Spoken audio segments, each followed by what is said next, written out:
नमस्कार मित्रांनो, मी डॉक्टर यशवंत श्रीराम राऊत. आज मी तुम्हाला या ऋतूत आढळणाऱ्या कॉमन अशा समस्येवरती चर्चा करणार आहे. ती समस्या म्हणजे कोरडा खोकला.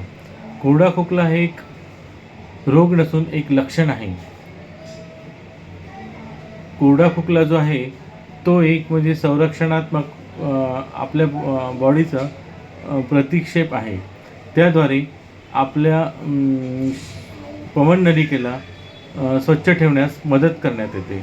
जसे की धुळीचे कण, श्लेष्मा इत्यादी पदार्थ जे असतात जे आपल्या शरीराला घातक असू शकतात. मग कोरडा खोकला होतो कसा काय? तर काय होतं की जेव्हा ॲलर्जिक कंडिशन्स म्हणजे जे आपल्याला सहन होत नाही अशा वस्तू, जसं परफ्यूम्स आहे किंवा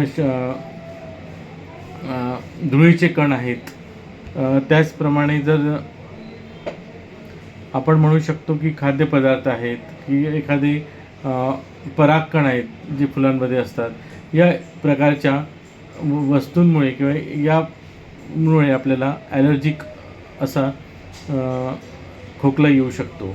त्यासाठी आपण काय करावं हे मी सांगतो. कोरडा खोकला आल्यास शक्यतो आपण नॅपकिन्स किंवा आपल्या हाताच्या कोपऱ्याने तो झाकून घ्यावा. शक्यतोवर सुगंधी मास्क असे घालावेत. जर आपल्याला खोकला असेल तर गर्दीच्या ठिकाणी किंवा इतर ठिकाणी मास्क घालून जावेत. जर तुम्हाला खोकला आल्यानंतर आपण हात स्वच्छ धुवून घ्यावे. हात जर पाणी नसेल तर सॅनिटायझर लावावं.